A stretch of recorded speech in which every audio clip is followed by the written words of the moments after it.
Hello, and this is the second explainer video for socialism. It's a second lesson, and it's mainly for people who didn't make it to this morning's Google Meet session.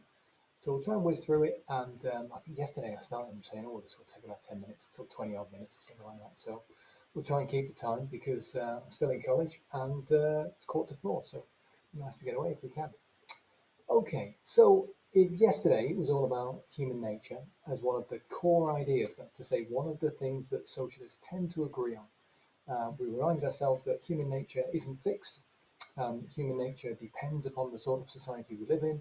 And socialists think that humans might not be very nice to each other now because of capitalism, but if we change society, then we'll change human nature. We'll make it possible for people to be more likely to share with each other. Today's about a different one. It's about society, and most importantly for socialists, it's about class within society. And we're going to look at the differences between socialists and liberals and conservatives and the way in which they think about class. I started off with this graph. You'll have seen this. It popped up on Twitter and social media, Instagram, etc. last week after the A-level fiasco or A-level debacle or whatever you want to call it. And what it shows is that even without sitting an exam, students who attended independent schools, that is to say fee-paying private schools, improved their grades at a greater rate than students in other schools. There was a baked-in bias in the way in which the algorithm supported people who went to independent schools. And we use this to kick off a discussion about the fact that class reproduces inequality. And people who do very well have ways of creating a system which then reinforces their privilege and increases the gap between rich and poor. So that's one of the things that socialists are talking about, is that there is a gap between people who are in control of society, let's call them for the sake of argument a ruling class, and then other people who don't have as much power. Why does this matter? Well, yesterday's lesson we went back to first principles and something that Marx had said. Let's do that again today. And for all socialists think that class is important. Marx in particular thought about class being so important that the history of all hitherto existing societies is the history of the class struggle. That is to say, you've got the ruling class, people who have, controlling and protecting their property, and in order to do so, they're in conflict with people who don't have property, the have-nots. And this conflict is going on all the time, and it's expressed in the different sorts of laws we make, and it's expressed in the way in which the ruling class direct the exploitation of the working class, force them to turn up at work at a particular time, decide to pay them what they want to pay them, sack them, but make them unemployed if they don't do what they want them to do. So why does this matter? Well, when we think about other types of ideas, liberalism, for example, we've said that if you have political equality and legal equality, then after that, you're pretty much free to compete as you like and make your own way. It's up to you, okay? But you've got a meritocracy, and you make your own choices about how you compete and succeed if you're good, but not if you're not. For socialists, that's meaningless because if you don't have control of wealth, the means of production, then you are free, but you're free to dine at the Ritz if you're very rich, or you're free to sleep underneath the bridge if you're homeless. And we've used this phrase before, that freedom for the pike, freedom for the big fish, is death for the minnow. Because the ability for the ruling class to have their freedom is a freedom to be able to exploit other people at will and to direct their lives, and that limits their ability to do what they want. So what socialists are saying here is that if society is divided into classes, it's not simply a descriptive thing, here are some rich people, here are some poor people, but it is that the rich people control society at the expense of the poor people. Those people are therefore in conflict. Almost always rich people are in conflict, the ruling class are in conflict, unless there's a challenge which comes through a revolution or some other kind of rebellion. And that is the thing which Marx argued, which other socialists argue, shapes the sorts of political parties we have, the sorts of government we have, and so on. One of the things that we were talking about while we're doing this, I should have mentioned this at the beginning, is that we're trying to fill in this as we're going along. You've got this on Classroom. If you're just making notes as you're watching this video, that's fine. You might want to try and fill these in as we go along in order to cover the same notes that I anticipated. Okay. So if that's why, number one, why socialists reject the liberal idea of political and legal equality, uh, let's think a little bit more about why that is. In this case, we're looking at the way in which class, therefore, is based upon political power, and those who have wealth then have power over the rest of society. And what we're talking about is that for socialists, if we can have more equality, we can have more social justice, that means we're going to create more economic equality, and that means we're going to head towards fewer class divisions, and maybe even if you're a proper socialist, a classless society. And we're going to try and achieve that either by reform, by electing a series of socialist type governments who pass reforms each year or each election, or by having some sort of revolution. We'll come back to those differences later. And I use this cartoon because it's a really famous one. It came back after the Russian Revolution. This is a Spanish version, but it was called the Tsar's Wedding Cake. And it just underlines the fact that when we're in society, we're not simply talking about rich people and poor people. We're talking about the fact that it is the poor people, it is the working class people who are the ones who are providing everything else for everyone else in society. They're the ones who are the real wealth creators. And that's another secret to why it is that socialists talk about class so much, because they think of working class people as not just being people who should be better off, but people who are capable of running society in the future, rather than, as we might be led to believe by conservatives, an elite who are naturally born to run society. Okay, so we've got those things there. The next thing I'd ask people, I'll put bullet points on here, I suppose, about if the ruling class control wealth and the working class don't have it, then that means that they have to work for the ruling class and don't have any control over their own lives. The wage slaves, I suppose that's the phrase that Marx calls them. That wage slavery goes completely against liberalism and the idea that once we've got political equality and legal equality, we're free to do as we like. We're not really free to do as we like, which is why it's 10 to 4 and I'm still here because I'm being exploited. I've got to produce these resources for you before we finish. Okay. So this core idea then of social justice, which is related to class, means that if we can narrow the gap between rich and poor, we can reduce the amount of inequality, and that can lead to better outcomes. But if we have greater inequality, if the gap between rich and poor grows, then we're going to have some more negative outcomes as well. You can see these in something that looks like this. This relates to what we were talking about right at the beginning about private schools. Because if you've been privately educated, if you're therefore from a very tiny minority of 7% of people in the UK who went to a fee-paying selective school, you've got a much greater chance of being in a position where you're actually running society.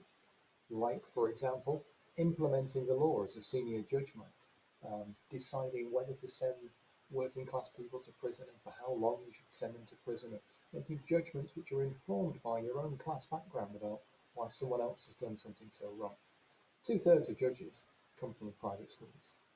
Or we might think about people who run the media. We won't go at the bottom here, but still, more than half the people who, or nearly half the people who run the media, and especially when we get into higher levels of media, people who are directors of media corporations, people who are senior broadcasters and senior editors of newspapers and news networks, these people are privately educated.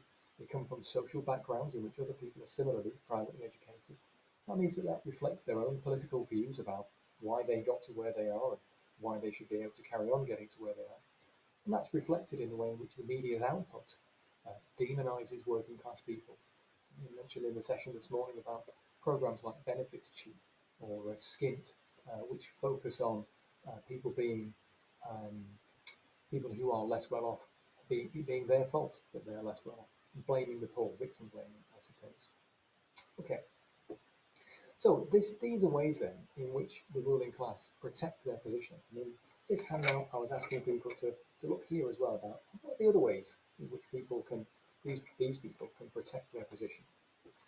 Well, since it's partly to do with the way in which they exclude other people from the very special education which they get, because not everybody can afford £15,000 or £20,000 to go to private school. We might look at what happens once they've gone to those private schools. No surprise that this is Eton, and 1 in 4 government ministers between 1900 and 1980 went to Eton. Not just a private school, went to one of those private schools. If we took into account all the other private schools, then we'd almost certainly be looking at more than 70 or 80%. In fact, I think there are only two prime ministers who were state educated and who then sent their own children to state educated schools as well. The rest of them went to private schools. 20 prime ministers have been to Eton, not just to private schools, but have been to one private school. So you think about the way in which the ruling class are not only protecting their privilege, but even protecting their privilege from other people in the private education sector as well. And once they're there, they're able to enjoy the kind of privileges that we don't enjoy here, even in these sumptuous surroundings at QE. So Eton, for example, enjoyed an 80% tax cut because it has charitable status in 2019. It also was given, a little while ago, £4.5 million from lottery funding. That's money that ordinary working class people give across the newsagent every Saturday for a lottery ticket, went into the pockets of Eton College to build a sports stadium. This year, they built a £20 million swimming pool complex, purely for the enjoyment of the Eton students. Its VAT exemption for selective schools, not just Eton, but other private education institutions in the UK, amounts to £1.5 billion of money that should be going into the tax exchequer, should be going to pay for infrastructure and schools and hospitals and all sorts of other things, but instead is being saved by those schools. And if that wasn't bad enough, state schools actually do have to pay VAT because they're not classed as charities. So any income a state school gets from anything is spent partly in goods that it buys, on which they are charged VAT. So these things seem to be unequal, and these things seem to produce negative outcomes. We moved on then this morning to look at what does this inequality look like.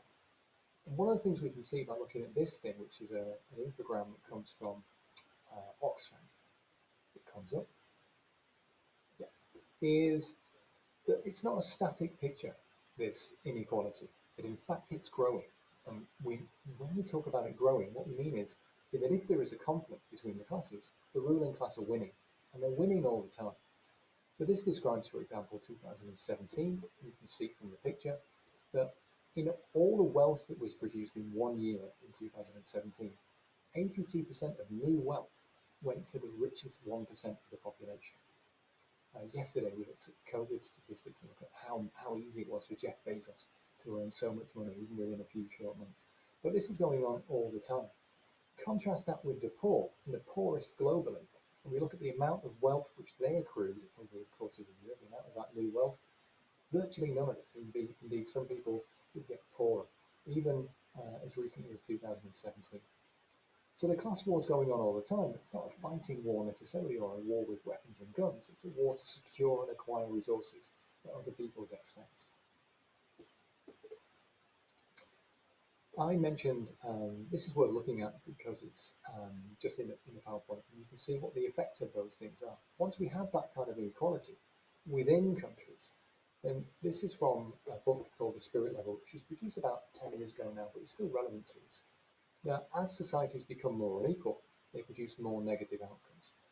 I don't want to show you all these things right now, but what we can see from each of these graphs is that in each case, the most unequal countries, like for example the United States, have the worst outcomes when it comes to all sorts of social indicators.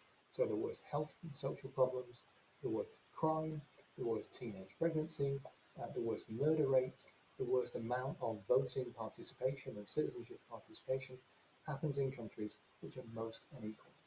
Ones which are more equal have more social solidarity, better infrastructure, generally speaking, better lives for more people. So it's worth having a look at the spirit level as an indicator of why inequality is such a problem. And socialists would look at this as not only describing why we can't do what we want in an unequal society, but why a more equal society would produce better outcomes. And that's what socialists are interested in terms of society. How can we make it more equal? Okay. So then we were thinking about these thinking questions. I think this is the last thing I want to cover on here. I gave some very quick bullet points to help you answer these questions, but the idea is you're going to try and do this for homework yourself using Kelly, pages 85 and 87. And you'll know on Classroom that I put the whole book, put my book over there somewhere, but I put the whole book of political ideas, or at least the chapter on socialism, in a PDF. on Classroom, so you can find the pages whenever you need to. But here in number one, when we're thinking about how does the ruling class use their position in society to control others, we're thinking not only about its economic position of controlling wealth and therefore making effectively decisions about what time you have to go to work, how long you have to work for, how much wages you are given, and therefore controlling how much of the rest of your life you've got left to do with what you want as well. But even whether you work at all, and denying you, if necessary, the possibility of earning a livelihood by sacking you and making you unemployed. But beyond that, and we can also think about the way in which the ruling class make laws to benefit themselves. So the ruling class typically make low taxation laws where they're the strongest. They also make laws about protecting themselves against trade unions, so protecting themselves against workers that they employ from being able to organise together to get themselves better wages. Property laws, um, they have a justice system which works on their behalf, which polices the working class at a much higher rate than it polices people who are less well off. And we already mentioned about the media and the way in which we're taught to understand by the media, perhaps by education and by other sorts of ideological institutions as well, that actually this is normal and this is natural and this is the way things should be as well. And therefore, we're much less likely to resist it because the ruling class are convincing us that this is just common sense and the way society should be. Okay, I know at this point lots of people might think, well, actually, maybe it should be like this. And there might be all sorts of things you disagree with here, but all I'm doing for the minute is explaining what socialists think about class, what the implications are of the way in which socialists think about class. Okay, that second one there, we asked the question, in what ways are working class people exploited and oppressed? And I made a distinction when we were talking about this between being exploited, which is really an economic relationship. It means that if I produce something, then the benefit that I produce, or the value of what I produce, is greater than what I'm taking home for my wages. In other words, the people who employ me are the ones who are getting the real value out of that. So we often think about 5 or 6 year olds in Malaysia making trainers or footballs or something, and they get paid maybe £1 a day, but the trainers are then sold for £120. Okay, they've definitely been exploited. But effectively in capitalism, what socialists are saying is that everybody who has to work for somebody else is being exploited because none of them are paid the true value of what they're being produced. And by that means the ruling class accumulates wealth and accumulates more wealth for itself and then needs to protect it. But oppression is something different. Oppression is the use of power in order to keep people in place. And so I mentioned before about the use of the law, also the use of policing in order to keep some particular people in place, keep working class people in place. Prisons at the very extreme of that as well. But also the way in which things like language, ideology is used to keep people in place. So prejudices and privileges about the way in which working class people are demonized as seeming to be victims of or seeming to be responsible for their own fate. I use the example of Little Britain as a really good example of here's some privately educated comedians, Matt Lucas and David Walliams, who've made a fortune out of ridiculing and caricaturing working class people in the shape of people like Vicky Pollard in order to make it seem as though those people are stupid and those people's value is less than other people, and that reinforces the idea that those people should be excluded from other opportunities. Okay, when we come down to the third one, it comes a little bit of criticism. I was asking the group who tuned in this morning, in what ways is this socialist view of class, a ruling class versus a working class, oversimplified or just wrong? So one of the most obvious things is there's actually more than just two classes. There are lots of intermediate classes. There are middle class people. There are differences between different types of working class people. Some are white collar professionals. Some are unskilled manual workers. Some are in very temporary work. And different levels at the top as well between people who truly are the 0.001% gazillionaires who control corporations, and then just people who happen to have been born into relatively comfortable surroundings. And the relationship between all those different people isn't fixed either. So the other thing that Marxists or socialists tend to overlook is that, or want to downplay, is that there is a certain amount of social mobility, and it's possible to move from one class to another class. And by that means, liberals would say that that's a meritocratic society. If you work hard enough, you can get to the goals that you want. One third thing that's really important here for this idea that socialist view of class and society is oversimplified is that class might not be the most important structure, which is a barrier to some people getting what they want, or the most important structure allowing some people to be more powerful than others. Most obviously, ethnicity and gender. They're really, at the minute, quite contemporary ways in which people understand that it's not a case of class, maybe, but men are able to get what they want compared to women, or white people are able to get what they want compared to people from different ethnicities. The last one we talked about was about classless society, how it might lead to more freedom for citizens. So if we took on board what socialists said, and we said that at the moment people are unfree, they're basically wage slaves, what would it look like if there was no exploitation? What would it look like if there was no classes or no differences between the classes? And we picked out a few potential examples of what it might look like. For example, if we had a complete division of labour, and we didn't rely on a ruling class deliberately creating an employed group, and then another group who are overworked, instead shared their work around, we might look forward to things like 2 or 3 day weeks. We might also look forward to a society in which material consumption wasn't so important, either to try and scrabble for an income, or for people to kind of accumulate it for its own sake. And on that basis, people might spend their time doing something more fruitful than simply working to try and accumulate as much wealth as they could, or competing by producing products that they don't need. So we might expect work to be more socially useful in a classless society as well. And you might expect relationships between human beings not to be alienated. And that's a key word that socialists use about society as well. Currently, since we're competing with each other and often in jobs where we're being made to make things which we don't control and don't get real value from as well, we're alienated from the product of our labour, but we're also alienated from each other. We don't see each other as having anything in common or any kind of solidarity, at least very little. In fact, we might see other people as the enemy, stopping us getting that job that we want, or stopping us getting those resources that we want. And in a classless society, we might not see that. So we might see a more reciprocal, collective, solidarity-based society. Okay, I don't know how long I've taken, but I bet I've gone more than 10 minutes than I expected to. I must have done, because it's about 4:05 now. So that is your summary of our next key idea, which was about society and class. To reinforce this, one of the things I'm about to put onto Classroom now, it's the last thing I'll do before I go, is a question. I asked people this in a kind of Kahoot poll in the session, but I want you to try and answer it in a paragraph, a short one, and maybe enter into a discussion with each other as well. In the poll, should we abolish private schools, we had more or less 50-50 decisions among people who took part in it. So there will be some of you who think that it's a really bad idea to abolish private schools. There will be some of you who perhaps think from a socialist perspective that this is one of the key ways in which the ruling class maintain their privilege. I look forward to reading those sometime over the next week or so. If you've got any questions, as usual, get back to me on email and I'll try and help you out. Okay, bye.